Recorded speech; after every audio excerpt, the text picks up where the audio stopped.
하루에도 수백 개씩 쏟아지는 경제 뉴스들. 복잡하고 재미없고 깊이가 없어서 실망하셨습니까? 복잡한 건 쉽게, 쉬운 건 재밌게. 재미있는 건 깊게 전해드립니다. 뉴스는 이해다. 언더스탠딩. 유튜브에서 언더스탠딩을 검색하세요. 좋아요가 누른 당신 부끄럽군요. 구독 누르세요. 네, 백브리핑의 프라이드 네. 장순원 기자 모시고 오늘은 러시아의 디폴트 이야기 예. 들어보겠습니다. 러시아가 돈을 갚아야 될 시기가 돌아왔는데 네. 돈이 있는데 없어, 그죠? 분명히 돈이 있는데 은행이 문을 닫았다고 해야 되나요? 네.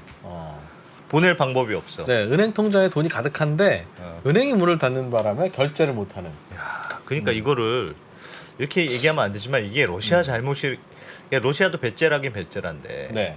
듣고 보면 약간 이해도 되는 그러니까 면도 그렇죠. 있어요. 물론 러시아 집안에 돈도 있긴 있습니다. 네. 금도 있고 위안화도 있는데 일단 은행 가서 얘기해봐라. 그렇게 생각하면 좀 나쁜 놈 같기도 하고. 네, 지금은 이제 모르겠습니다. 그런 상황이에요. 네. 그래서 러시아 디폴트 이야기. 여러 국가들이 가끔씩 디폴트를 내기는 합니다만 네. 이런 흑자 부도는 처음입니다. 인류가 겪는 흑자 네. 부도로는 처음이라서 상황이 어떤 것인지를 좀 알아볼까 합니다. 네. 장선원 기자님, 그렇죠? 네, 맞습니다. 네. 일단 지금 상황이 네. 일단 상황부터 좀 간략하게. 네. 네, 16일 날 러시아가 찍은 달러 국채 이자가 돌아옵니다. 갚아야죠. 16일 에? 네, 예. 16일에 1억 1,700만 달러 정도 되고 우리나라 돈은 한 1,460억 원. 네. 뭐 그렇게 많은 건 아닌데 네. 이거를 러시아가 못 갚을 수 있다. 이런 우려감이 확산되고 그렇군요. 있고 그렇게 되면 이제 디폴트 상황, 그러니까 부도가 나는 상황이죠. 네. 1,460억이면 안승찬 기자 그냥 갚아줘도 되는데. 그러게요. 네. 그 정도는 뭐 큰 돈 아니네요. 네. 화면 잠깐 보시면요. 뭐 당장은 큰 돈은 아니에요. 예. 근데 이제 계속 돌아온다는 게 문제인데 3월 16일 날 1억 1,790만 달러 정도고 요걸 조금 보기 더 쉽게 보면 옆에 화면으로 보면요. 한 3월에는 이제 그 외화 채권으로는 한 7억 3천 그러니까 7억 3천만 주황색이 네네. 달러로 빌린 돈. 달러나 유로. 달러나 외화. 유로. 네. 예. 외화 채권이고 저게 진짜 빚이에요, 사실은. 루블화로 빌린 건 돈 찍어서 갚아도 되니까. 네. 루브라로 빌린 게 그 정도 있고 뭐 4월에도 한 20억 예. 달러 조금 더 되는데 뭐 네. 생각해 보면 뭐 아주 많은 건 아니지만 하여튼 이걸 못 갚으면 어쨌건 부도가 되는 거죠. 그렇죠. 부도가 되는 거죠. 예. 네. 예. 근데 지금 러시아는 앞에도 저희가 또 얘기했지만 돈이 없는 건 아니잖아요. 돈은 있는데. 네. 러시아 외화 많습니다. 네. 한 6,400억 달러 정도를 네. 갖고 있어요. 우리나라 돈으로 780조. 우리나라보다도 훨씬 더 많은 외화를 우리나라 갖고 외환 보유액의 1.5배쯤 있어요. 네.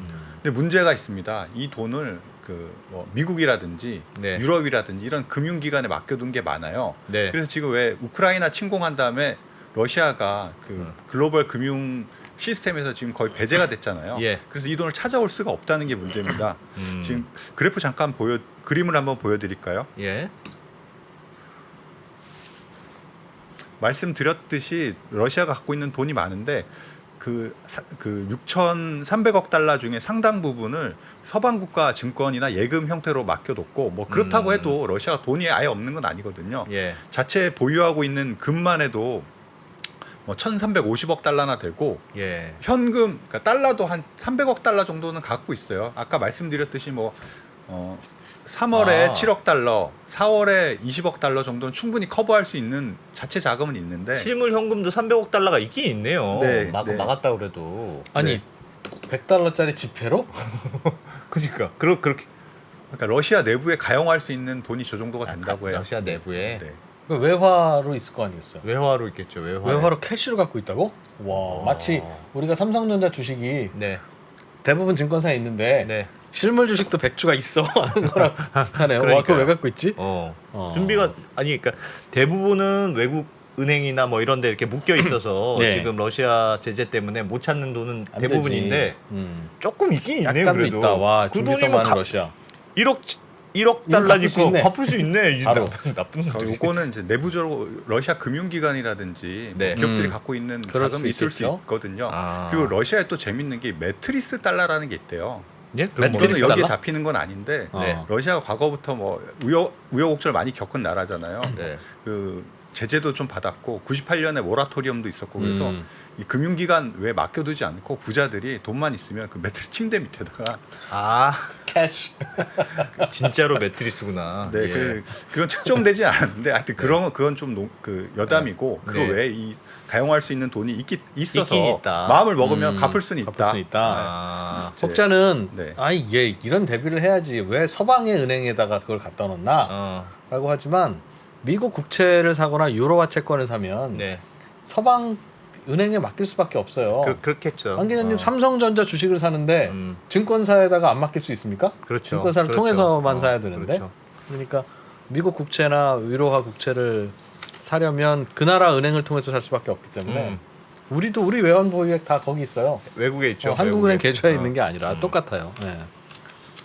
어쨌든 하여튼 그래서 어쨌든. 돈이 있긴 한데 어. 그 돈이 있으면 이제 갚아도 되는데 이제 러시아 입장에서는 사실 갚을 마음이 없다 이렇게 보는 분들도 꽤 있어요. 아. 돈이 있음에도 불구하고 왜 그러냐?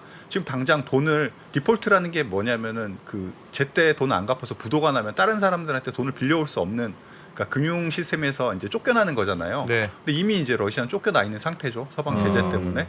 그래서 러시아도 지금 특별히 그걸 갚을 생각이 없다 이런 평가가 나오고 있고 굳이 그걸 이제 보여주는 대표적인 사례가 이제 3월 5일 날 러시아 정부가 이런 발표를 했어요.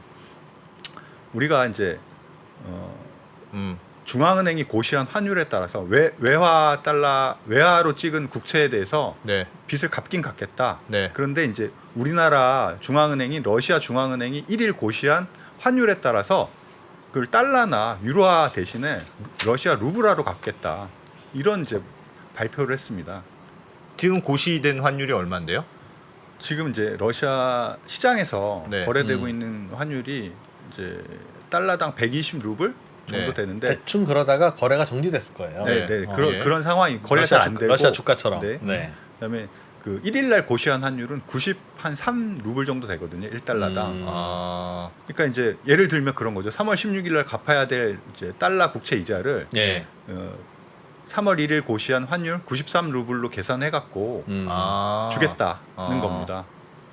그건 또 좀 심지어 루블화를 좀 부풀린 가치로 부풀린 주겠다는 가치로 거네. 주겠다는 거네. 그러니까 아까 어? 그 마지막으로 고시됐던 게 한 120달러 정도 되는데 네. 지금 그 차이만 해도 한 20% 이상 부풀려진 거잖아요. 아. 이게 사실 채권자 입장에서는 황당한 거죠. 아, 진짜 황당하죠. 일단 그거는요. 줄 때부터 루블화로 주는 거 원래 달러로 받기로 했는데 루블화로 준다는 거고 예. 그다음에 이제 그 가치도 한 20-30% 정도 디스카운트 돼서 주고 그것도 네. 루블화가 앞으로 어떻게 될지 모르잖아요. 모르죠. 가치는 더 떨어질 수 있는데 이런 식으로 우리는 갚겠다. 지금 이렇게 나오는 상황입니다. 채팅창에서 새돌림 아니 은행에 돈 있으면 그 돈으로 갚으면 되는 거 아닙니까? 음. 이런 질문을 주셨는데 그 최근에 한 몇 주 됐어요, 그죠? 예. 서방 은행들이 지금 미국이 음.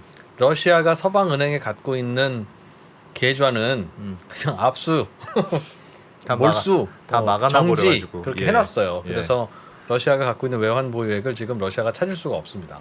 그래서 분명히 돈은 있는데 야. 못 갚고 있다는. 아니 그러니까 저는 처음에 이게 얼핏 보기에는 서방에서 달러를 할 수 있는 걸 다 막아놨으니까 우리도 주고 싶어도 줄 수 있는 방법이 없다. 네. 그러니까 루블화로 줄 테니까 음. 너희가 바꿔서 쓰든지 어떻게 하든지 알아서 해라. 그거는 너희 책임이지 내 책임이 아니다. 네. 이렇게만 생각했는데 그게 아니고 보니까 달러도 좀 있는데 그것도 안 주는 거고 루블화도 환율도 자기들이 유리한 방식으로 고시된 환율로 이렇게 주는 거고 그런 거네요. 보니까. 그러니까 러시아 입장에서는 이런 상황이 좀 짜증이 나는 거죠. 왜냐하면 본인들이 이렇게 만든 게 아니라 이제 서방이 제재를 받는 상황이 이제 서방이 만든 거잖아요. 네. 그러니까 본인들도 일종의 약간 대응을 하는 거죠. 이런 방식으로.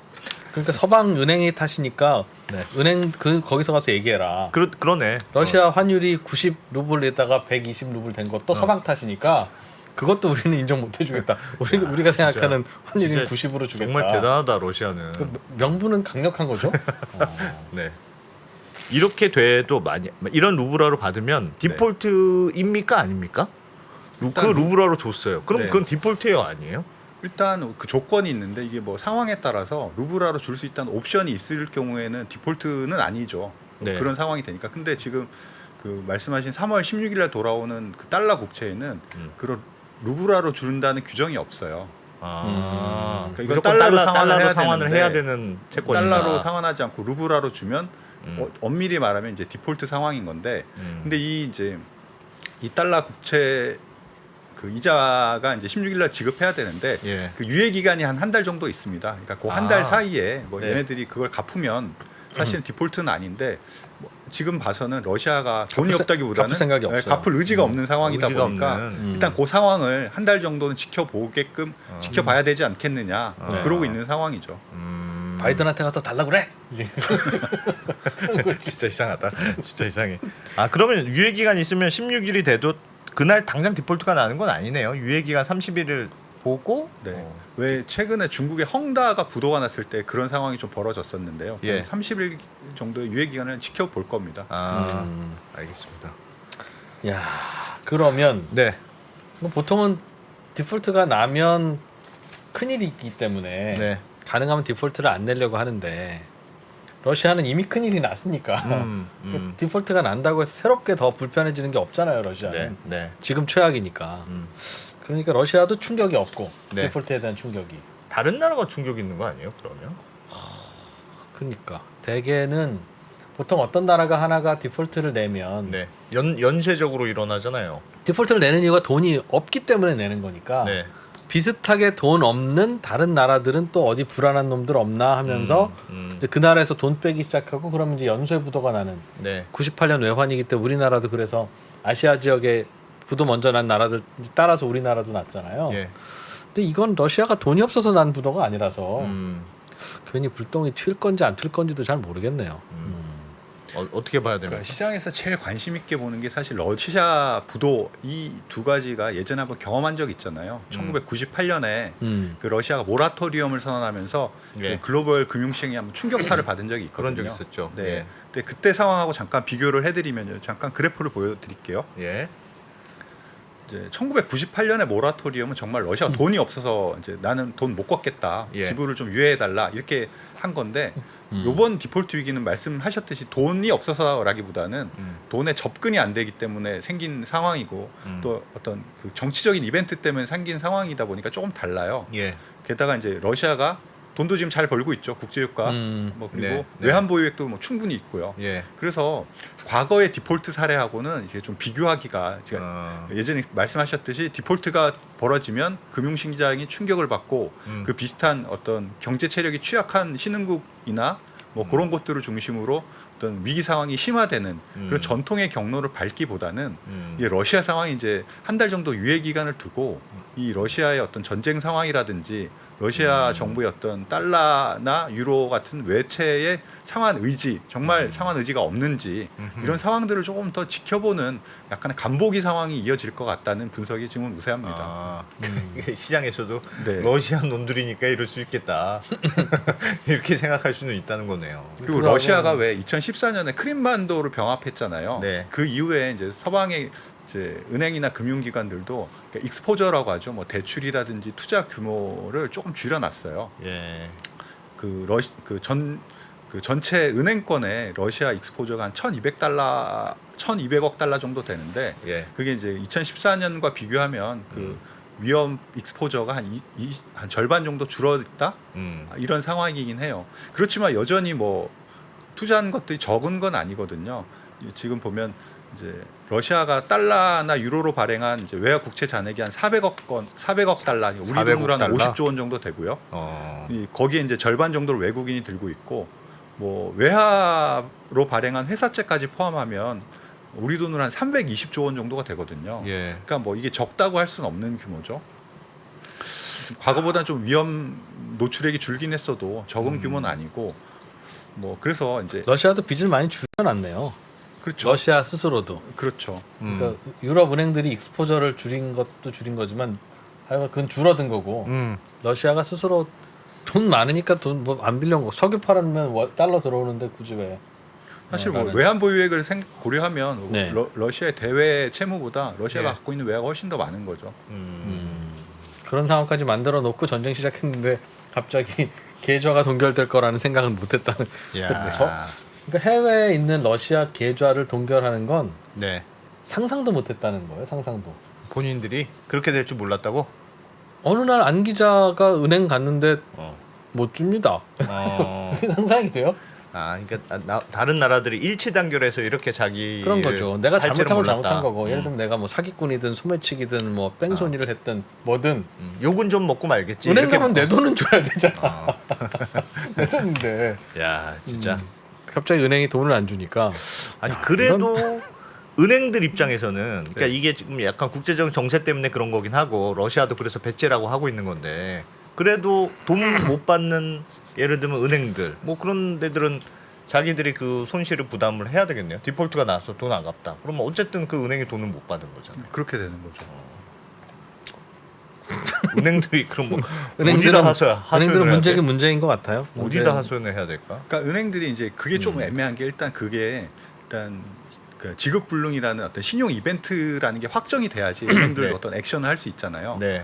근데 은행들도 이런 위험에 대비해서 이제 CDS라는 크레딧 디폴트 스왑이라는 일종의 보험 상품에 가입을 해둔 것도 있을 거고요. 네, 그렇겠죠. 나름대로 이제 그 부도 위험이 커지면 뭐 시장에 이제 내다 팔 수도 있는 거고 갖고 네, 있는 자산들을 그런 행동들을 할 텐데 아직은 그런 이제 액션을 하는 게 아니라 그 어떤 디폴트라는 상황이 예. 확정이 돼야지 이제 본격적으로 움직일 것 같고 예. 그 전에 이제 이게 정말 디폴트냐 아니냐를 갖고도 사실 이견이 좀 있어요. 아까 말씀드렸듯이 달러 빚을 졌는데 그걸 네. 달러로 갚아야 갚아야지. 되잖아요. 근데 예. 이게 달러로 본인들 이제 러시아 같은 경우에는 달러로 갚을 수 없는 상황이 돼버린 거고 그래서 루블화로 갚는 게 정말 그게 신용 이벤트에 포함이 되느냐라는 이제 그런 논란도 좀 있어서 여전히 그런 논란이 정리가 될 때까지는 조금 뭐 특별히 이제 시장이 그러니까 어떤 액션을 취하기는 조금 애매하다 이렇게 봐야 될 것 같습니다. 러시아 채권 갖고 있는 유럽 은행들 걱정할 게 아니에요. 예. 안 기자가 지난번에 그 러시아 ETF 그 우리 안 하기로 했나 참? 그게 똑같은 왜 상황입니다. 아픈 그게. 얘기를 자꾸 꺼내오세요? 지금 러시아 주식이 네. 뭐 주가가 0이 된 건 아니지만 예. 안 기자가 했던 네. 러시아 ETF는 0이 됐잖아요. 그렇죠. 똑같은 거죠. 제가 갑자기 서글프네. 갑자기 배도 고프고. 네. 이제 그 앞으로 뭐 어떤 일정들이 남아 있습니까, 그럼 이제? 그 뭐 일단 이제 말씀드렸듯이 그 상황 그 우크라이나하고 러시아 어떤 그 전쟁 상황이 가장 어떻게 보면 변수가 될 것 같고 예. 그게 아니고 지금 같은 상황이 계속 이어진다고 하면 네. 일단 아까 말씀드렸듯이 이제 어쨌건 러시아에 돈을 빌려줬거나 투자한 사람들은 이제 손실을 볼 수 있잖아요. 그 규모가 얼마나 이제 커질지 그게 이제 또 주변에 어떤 취약한 나라로 퍼질지 등을 네. 이제 살펴봐야 될 것 같고 그다음에 이제 근데 러시아가 정말 그 빚을 갚을 생각이 전혀 없다 이런 판단이 서면 또 시장에서도 빨리빨리 이걸 넘기지 않겠습니까? 그럼 예. 또 손실 회피 움직임이 확산될 것 같은데 지금 안 그래도 벌써 유럽 최대 연기금을 포함해서 한 40개 이상의 기금하고 자산 운용사들이 예. 이제 러시아 자산을 우리도 기회되면 팔 거다라는 얘기들을 하고 있어요. 그러니까 뭐 지금 한 해외 투자자가 갖고 있는 러시아 주식이나 채권이 한 1,700억 달러어치가 된다는데 이 중에 한 240억 달러어치가 이제 매물로 나올 수 있다. 뭐 이게 한꺼번에 나오면 글로벌 금융시장도 상당한 충격파가 불가피하겠죠. 알겠습니다. 지금 러시아 채권이나 이런 거를 사면 괜찮나? 그럼 싸게 나올 텐데 일단 러시아는 함부로 사면 안 됩니다. 실제 채권을 산다는 실제 채권을 산다. 살 수가 없을까요? 살 수가 없겠죠. 사기가 힘들죠. 거래가 안 거래가 상당히 내가 잘 안 러시아 되니까. 가서 계좌 투고 거래해야 네. 되는데 네, 거래가 잘 안 거래는 되겠죠. 안 되겠죠. 네. 모르겠네. 거래가 그런 게 잘안 혹시 되겠죠. 있는지 한번 기왕 뭐 ETF도 그런데 한번 알아보세요 나중에. 근데 외신들 보면 지금 뭐 그 러시아 채권 같은 경우에는 뭐 1달러짜리가 거의 예. 20센트 정도까지 가격이 급락했는데 네. 그런 것들을 거래 좀 되나 본데? 이제 근데 가격도 약간 애매해요. 거래가 잘 안 되기 때문에 그게 네. 이제 시장이 적정한 가격인지에 대해서는 좀 논란이 있는데, 아무튼 그런 이제 헐값으로 나온 이제 러시아 채권들이 네. 채권들에 대해서 조금씩 이제 사 보겠다라고 하는 투자자들이 나온다는 외신들이 이제 조금씩 나오고 있는 상황입니다. 우리 뭐 직접 돈 내긴 하지 말고 러시아 채권을 지금 사면 돈 된다 아니면 위험하다 어떻게 생각하세요? 저는 위험하다고 생각합니다. 안 산다? 네. 나는 돈될것 난돈 될 것 같은데. 될 것 같은데. 갚기는 갚을 것 같아 러시아가. 뭐 노래는 왜냐하면 아니더라도. 지금까지 네. 망한 나라는 없었잖아요. 완전히 망한 나라가 있어요? 디폴트가 나고 그런데 이제 돈이 없으면 헤어컷이라고 해서 네. 100일 채권은 100이라는 채권이라도 어떻게 한 15만 받고 땡 치실래? 아니면 15도 못 받으실래? 그럴 수 이런 있겠죠. 식으로 나오니까 그런 건 있을 수 있는데 러시아는 뭐 돈도 많으니 굳이 헤어컷 할 이유도 없고 버티면 될 것 같은데 야수의 심장을 가져야 가능할 것 같습니다. 전쟁이 안 끝나니까 빨리 해보세요. 전쟁 끝나야지. 해보세요. 뭐 내가 보기엔 러시아 ETF 좀 많이 할 수 있을 것 같은데. 네. 원금 회수하면 지금 5배래요. 20%에 거래되니까. 회복하면 네. 갑자기 눈이 번쩍. 있습니다. 네, 장선원 기자 러시아 디폴트의 애매한 상황 잘 전해주셨어요. 나중에 좀 업데이트할 게 있으면 또 한번 좀 들어보죠. 예. 네, 고맙습니다. 네, 고맙습니다. 요즘 해외 주식 시작했다면서? 네. 그런데 수수료가 너무 아까워요. 무슨 소리야? 미래에셋증권 신규 고객은 90일간 온라인 거래 수수료 빵, 환전 수수료 빵인데 정말요? 90일 지나도 평생 거래 수수료 0.07%, 환전 수수료 1원이니 수수료 걱정은 하지 말게. 우와, 얼른 미래에셋증권으로 바꿔야겠네요. 본 이벤트는 다이렉트 신규 고객 대상이며 거래 수수료 혜택은 미국, 중국, 홍콩, 일본에 한합니다. 환전 후대 혜택은 USD에만 적용되며 기본 온라인 거래 수수료는 미국 0.25% 등이며 홈페이지 참조, 평생 거래 수수료 0.07% 외에 국가별 재비용이 별도 발생. 투자 전 상품 설명서 등을 읽어보시고 원금 손실 발생 시 투자자에게 기속됩니다. 키 큰 나무만 가득한 사바나에선 작은 친구들은 저 위에 풀을 먹을 수 없죠. 여기서 목이 긴 기린은 독점적 우위를 지닙니다. 빌딩 속 비즈니스 정글에서도 눈에 띄는 강자는 있습니다. 디지털 세계에서는 사실 뭐랄까 소유권이라는 개념이 좀 희박하잖아요. 네, 복사가 네. 너무 간편하니까 이거를 이제 보장해줄 수 있는 굉장히 신기술이다. 지구를 잘게 쪼개 땅을 사고 팔 수 있는 메타버스 플랫폼. 3만 원에 팔린 프랑스 에펠탑은 지금 170만 원이 됐습니다. 디지털 아티스트 비플의 한 작품이 지난달 팔린 가격은 787억 원. 그리고 게임 캐릭터 성형을 통해 월 1,000만 원을 버는 크리에이터의 등장까지 새롭게 펼쳐지는 세상에 대한 전망과 리스크를 담았습니다. 여러분도 메타 리치를 꿈꾸신다면 변화의 흐름에 올라타 보세요.